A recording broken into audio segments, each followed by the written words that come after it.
In 1980, Judas Priest unleashed British Steel, an album that didn't just climb the charts, it defined heavy metal for a generation. It was a perfect blend of razor-sharp riffs, arena-sized hooks, and a blue-collar spirit that launched them into global superstardom. But the follow-up, released just 10 months later on February 26, 1981, was a different beast. It was a record caught between the roar of the underground and the pull of the mainstream.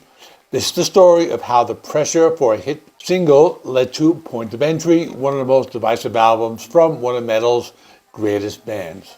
It's JC Rock and Metal Review! So how does a band follow up a masterpiece? For Judas Priest, it was complicated. The massive success of British Steel with its radio-conquering singles, Breaking the Law and Living After Midnight, had completely changed the game.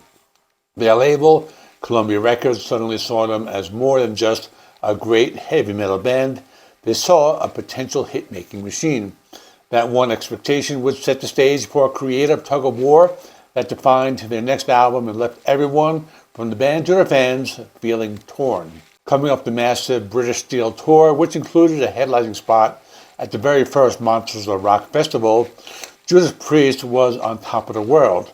They had finally grabbed the global recognition they'd been fighting for all throughout the 70s. But that success brought a whole new kind of pressure.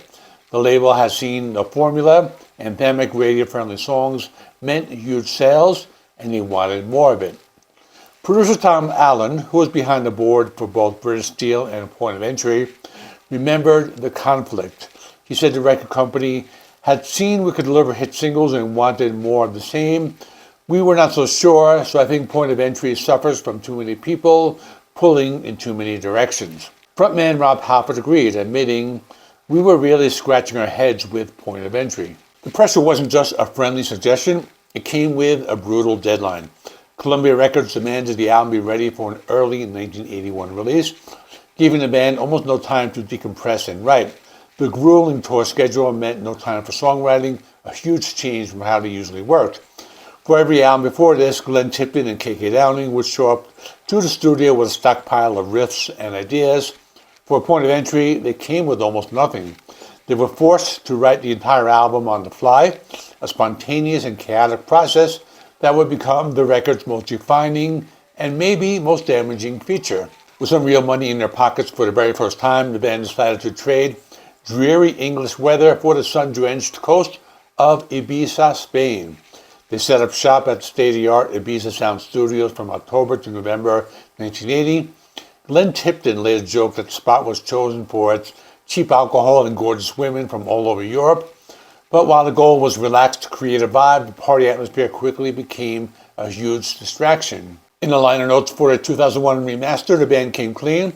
Recorded on the island of Ibiza with multiple distractions, glorious sunshine, and extremely low-cost alcohol, this album was recorded with mixed feelings because it was different from what people expected. Rob Halford later confessed the album was written completely on autopilot, with the band literally thinking on our feet. This mix of label pressure, a tight deadline, and a non-stop party was the perfect storm for a compromised record. Amid the sun and booze, the music started to reflect that division. It was an album of two halves. On one side, you had songs clearly built for American FM radio with simpler hook-heavy structures. On the other, you had flashes of classic Priest that fans knew and loved. The lead single, Heading Out to This Highway, was the clear winner of this approach. Perfect driving anthem that brilliantly mixed commercial appeal of the band's signature twin guitar attack, and has been a live staple ever since. Halford said he was inspired by the American landscape and the idea of the open road as a metaphor for escapism and individuality and power and rebelliousness. Heading Out to the Highway captured that feeling perfectly. Other tracks, though, veered much into harder commercial territory. Don't Go and Hot Rockin' were both released as singles with their own music videos, but they felt simpler and less metallic than Priest's earlier work.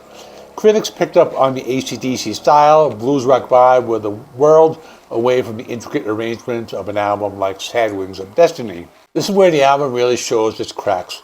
While Heading Out to the Highway is an undeniable classic, tracks like You Say Yes, All the Way, and Troubleshooter felt like a step too far away for many die-hard fans. These were lightweight rock songs that just didn't have the power of British Steel or the melodic genius of true pop metal. It raises the question, what do you think is the most underrated track on Point of Entry? So let me know that down there in the comments below. But back to the story. The conflict wasn't just in the music. You can see it on the album sleeve. Point of Entry was released in two completely different covers. The European version by the usual designer Raslav Slavio. I'm probably mispronouncing his name, but it showed this futuristic metallic wing over a horizon. But Columbia, the American label, hated it. They had their in-house designer, John Berg, create something new. The result was the now infamous U.S. artwork, a long stretch of computer printed paper folded to look like a road disappearing into a desert. Glenn Tippin didn't hold back his feelings about it. The sleeve was awful, and we've got to blame management for that. The American cover was different, but that turned out to be even worse. This visual identity crisis was a perfect metaphor for the music inside. An album that wasn't sure what it was, packaged differently for different countries in the hope that something would connect. When it was released, the reaction was as divided. Commercially, Point of Entry was a letdown. It peaked number 14 in the UK and a surprisingly low 39 on the Billboard 200 in the US, failing to match the platinum success of British Steel. It did eventually go gold in the US, but not until 1989, a full 8 years later.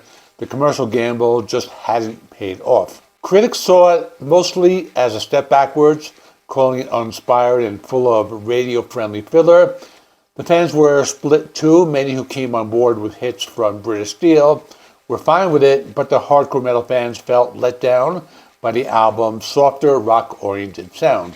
Even the band members have had mixed feelings over the years. Bassist Ian Hill has always defended the record, saying, "People think it's just a commercial album, and it's not. There are some good songs in there, and I think it's overlooked." KK Downing admitted to the label pressure, basically saying they gave the company what it asked for. Rob Halford, for his part, was initially dismayed by the backlash. More recently, Halford has started to see the album in a new light. In a 2021 interview, he argued that the lack of time to overthink things was actually a good thing. We were in a place at the time as a band where we were literally thinking on our feet. You listen to all the songs on Point of Entry, and that record tells a story of the way the band has such a broad depth of trying everything. The strange thing about Point of Entry is that its failure may have actually set Judas Priest up for their greatest triumph. While the album stumbled, the worldwide Blitz tour that followed was a massive success. On stage, even the album's lighter songs became heavy anthems. Solar Angels, which opened every single show, and the moody Desert Plains took on the powerful new life in a live setting. The band's raw power as a live act made up for any mishaps in the studio. They learned a critical lesson, and they had caved to commercial pressure, and the result was an album that didn't fully satisfy their artistic side or the label's hunger for sales. For the next record, they left the sunny beaches of Ibiza behind and went back to their metal roots, doubling down on everything that made them great in the first place. The result was 1982's Screaming for Vengeance, a full-throttle metal assault that would become their best-selling album, go double platinum, and finally give them the massive American breakthrough that they'd been chasing. If you want to check out my review of Screaming for Vengeance, it's going to be appearing on the screen right now. Thanks for watching. Please like this video. Helps me with the YouTube algorithm. Please subscribe if you have not already. I do rock and metal reviews, rankings, and more. Thanks for watching. I will see you in the next one.